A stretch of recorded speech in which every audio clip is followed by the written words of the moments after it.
सम्माननीय भाई बहनों, सादर नमस्ते। संस्कारधानी जबलपुर मध्य प्रदेश से मैं किशन जेठवानी अभिव्यक्ति के सिलसिले को लेकर आपके समक्ष उपस्थित हूँ। आज की अभिव्यक्ति मेरे अपने विचार नहीं है। ये भाइयों ने मुलाकात के दौरान चर्चा में व्यक्त किए। आज मैं उन बातों को आपके सामने रख रहा हूँ। कल मैं नर्मदा तट पर ग्वारी घाट गया था। एपिसोड रिकॉर्ड करने के बाद कुछ बंधु मुझे मिले। उन्होंने मुझे बोला कि कभी कभी तो ऐसा लगता है कि हम मुगल बादशाह तुगलकी के दौर में गुजर रहे हैं। लोगों में सरकार के प्रति आक्रोश नहीं था, नरेंद्र मोदी जी के प्रति आक्रोश नहीं था। लोगों ने बताया कि नरेंद्र मोदी जी तो स्पष्ट शब्दों में घोषणा कर चुके हैं कि देश में कोई भी लॉकडाउन नहीं होगा। लॉकडाउन का खेल, जनता को परेशान करने का खेल, लोगों को प्रताड़ित करने का खेल प्रशासनिक मशीनरी खेल रही है, नौकरशाह और अफसर खेल रहे हैं। अधिकांश लोगों में अफसरशाही नौकरशाहियों के तुगलकी आदेशों को लेकर आक्रोश मैंने देखा और महसूस किया। लोग तुगलकी बादशाह के कुछ किस्से हास्यास्पद सुनाकर हंस भी रहे थे और मज़े भी ले रहे थे। दोस्तों, मध्य प्रदेश के मुख्यमंत्री ने कहा कि शादियों के द्वारा जो आयोजन किए जाते हैं, पार्टियां किए जाती हैं, उनके कारण कोरोना संक्रमित लोगों की संख्या बढ़ रही है। ये बात तो हम अपने एपिसोड में 14 जुलाई को कह चुके हैं। मुख्यमंत्री मध्य प्रदेश ने हमारे उस कथन पे, हमारे उस अभिव्यक्ति पर अपनी मुहर लगाई है कि हमने जो भी कहा वो 100% सच कहा। अब सवाल ये होता है कि नौकरशाह, अफसरशाह बड़ी बड़ी पार्टियां करते हैं। जबलपुर में बहुत बड़े आलीशान होटल में आयोजन किया गया। आम आदमी वहाँ आयोजन नहीं कर सकता। जो अधिकारी कानून से ऊपर अपने आप को समझते हैं वो ही कोरोना के संक्रमण को बढ़ा रहे हैं। सवाल ये है कि उन पर कार्रवाई क्या की गई। आज तक जनता को यह नहीं बताया गया कि उन पर कार्रवाई की गई या नहीं। क्या कार्रवाई की गई? मास्क नहीं पहनने वालों के खिलाफ सड़कों पर जबरदस्त अभियान चल रहा है। चालान किए जा रहे हैं, रुपया वसूला जा रहा है, लेकिन उन लोगों को समझाइश नहीं दी जा रही है। मास्क नहीं दिया जा रहा है कि आप पहनिए, अपने आप को सुरक्षित रखिए। केवल रुपया लूटा जा रहा है। जबलपुर तथा ग्वालियर कृषि विश्वविद्यालय द्वारा संयुक्त रूप से परीक्षाओं के आयोजन की घोषणा कर दी है। इसमें परीक्षार्थी से 210 रुपये फीस के अतिरिक्त वसूला जाएगा। वो रुपया ग्लव्स और सैनिटाइज़र देने के लिए ये प्रवेश द्वार पर दिए जाएंगे। जब परीक्षा केंद्र में ये लोग जाएंगे तो उनको दिए जाएंगे। मतलब कहने का ये कि पैसा लूटो। एक अभियान चल रहा है, लोगों को धन से बर्बाद करो, आर्थिक रूप से कमजोर करो, ये अभियान चल रहा है। ये पीड़ादायक है, ये वेदनादायक है। और इसके आगे चलते हैं दोस्तों, तो बताया गया कि अल्कोहल से जो सैनिटाइजर बन रहा है वो कोरोना वायरस संक्रमण से संघर्ष करने में, इलाज करने में सटीक दवा है। लेकिन प्रशासनिक अधिकारियों ने उस पर 18% ATS लगा दिया। यानी लोगों को दवा भी महंगी मिलेगी, इलाज भी महंगा मिलेगा, लोगों से रुपया लूटा जाएगा। और तो और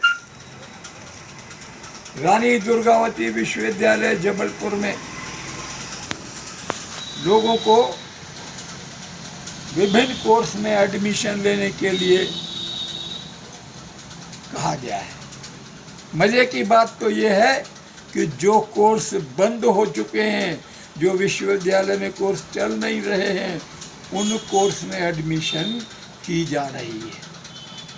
जब पूछा गया रानी दुर्गावती विश्वविद्यालय जबलपुर के आदरणीय मुखिया जी से, परम आदरणीय कुलपति जी से, तो उनको खुद ही को नहीं मालूम कि कौन से कोर्स बंद हो गए हैं और कौन से कोर्स विश्वविद्यालय में चल रहे हैं।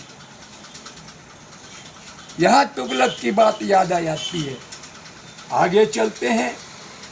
लगभग 650 स्कूलों के प्राइमरी और माध्यमिक के बैंक खाते बंद किए जाएंगे।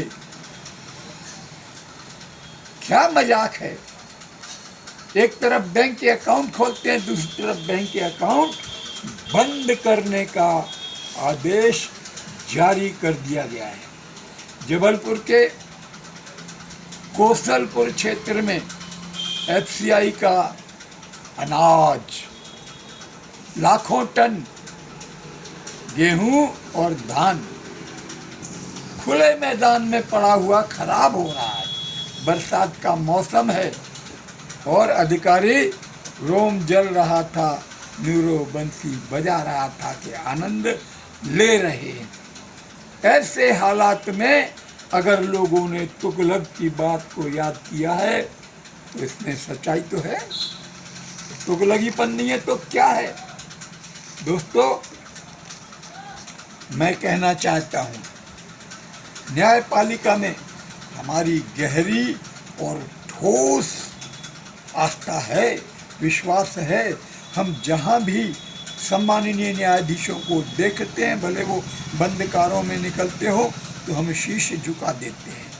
अधिवक्ताओं को भी हम लोग, भारत के लोग, आदर सम्मान देते हैं। लेकिन न्यायपालिका, न्यायिक समाज में भी लॉकडाउन, एक दोस्त ने गमले में नोटों को सजा कर भेजा कि ये देखिए भाई साहब, व्हाट्सएप पे देखिए, न्यायालय कभी भी नहीं खुलेंगे क्योंकि धन्ना सेठों के हाथ में न्यायपालिका है। ये पैसे वाले लोग हैं, एडवोकेट हों, कोई भी हो, इनके घरों में नोटों के गमले हैं। ऐसा व्यंग एक दोस्त ने व्हाट्सएप पे भेजा है। इस व्यवस्था को कौन बदलेगा? एक सवाल लोगों ने किया। अभी तो दिल्ली दूर है। 25 जुलाई 2022 को मेरे भारत को अगले राष्ट्रपति का चुनाव भी करना है। दोस्तों, बहुत खराब हालत है। न्याय नहीं मिलने से, न्याय बंद होने से गुंडों के हौसले बुलंद हैं। अभी जबलपुर के औद्योगिक क्षेत्र में हृदय विदारक घटना हुई है। 7 लोगों को मार डाला गया है। दुख होता है। इस घटना की चर्चा करने पर हृदय रोता है, पीड़ा होती है। ऐसे हालात अधिकांश क्षेत्रों में हैं। समय रहते प्रशासन जाग जाए, कहीं पर ऐसी घटना न हो, इस बात को भी देखना पड़ेगा और देखना चाहिए। मैं कहना चाहता हूँ, इस दौर में यदि नागरिकों ने, युवाओं ने, मध्यम श्रेणी के लोगों ने अन्याय के खिलाफ आवाज नहीं उठाई, संघर्ष नहीं किया, तो आने वाली पीढ़ी उन्हें क्षमा नहीं करेगी, माफ नहीं करेगी। आने वाली पीढ़ी कहेगी कि अन्याय के खिलाफ संघर्ष नहीं करने का मतलब है कि आप कायर हो। आज अधिकांश लोगों में, पब्लिक में, जनता में लॉकडाउन को लेकर बहुत क्रोध है। लॉकडाउन मतलब लोगों को आर्थिक रूप से मार डालने के कदम हैं। जब प्रधानमंत्री ने कह दिया कि अब कोई लॉकडाउन नहीं होगा, तो फिर ये काहे का लॉकडाउन? अफवाहें फैलाई जा रही हैं। शनिवार इतवार को लॉकडाउन होगा, 2 दिन लोगों को घरों में बंद कर दिया जाएगा, अगली 25 तारीख को लंबा लॉकडाउन होगा। ये अफवाहों का सिलसिला जारी है। पब्लिक डरी हुई है, जनता डरी हुई है। इस डर से लोगों को बाहर निकालिए, निकालना ही पड़ेगा, नहीं तो जन आक्रोश। सहनशीलता की एक सीमा होती है। इन्हीं शब्दों के साथ मैं प्रार्थना करना चाहता हूं प्रशासनिक अधिकारियों से कि इलाज करिए। आप जो सैनिटाइजर है, जो दूसरे दवाइयाँ बन रही हैं, उनको बनवाने दीजिए, बनवाइए, बनाने में सहयोग करिए, लोगों का इलाज करिए, इलाज दीजिए, घर घर जाइए, भेजिए लोगों को। थर्मल स्कैनर आज तक नहीं देखे यहाँ पर बाजार में आए किसी के पास। लोगों के घर घर कहते थे कि थर्मल स्कैनर भेजेंगे, एक भी नहीं भेजा। भेजिए। ये अखबारीबाजी, ये कागजबाजी, ये सब बंद कर दीजिए। प्रैक्टिकल में कोरोना को ख़त्म करिए। कोरोना को ख़त्म करने के लिए जनता का प्यार लेना पड़ेगा, आपको जनता का सहयोग लेना पड़ेगा, जनता का समर्थन लेना पड़ेगा। इन्हीं शब्दों के साथ आज के दिन धन्यवाद। भारत माता की जय। मैं किशन जेठवानी बार बार आपसे हाथ जोड़ के कहता हूँ कि जनता की पीड़ा को समझिए, संवेदनाओं को समझिए। आज तो संवेदनशील प्रशासन कहीं दिखाई नहीं देता। अरे कर्मचारी, छोटे से छोटा कर्मचारी, उसके पास बुजुर्गों के प्रति आदर सम्मान नहीं है। वो बुजुर्गों का तो और ज़्यादा अपमान करते हैं, दुर्व्यवहार करते हैं, दुत्कारते हैं। इस स्थिति से लोगों को बाहर निकालना पड़ेगा। बुजुर्गों का आदर सम्मान करना पड़ेगा, महिलाओं को आदर सम्मान करना पड़ेगा, और जो समस्या लेके आते हैं उनका समाधान कीजिए। धन्यवाद।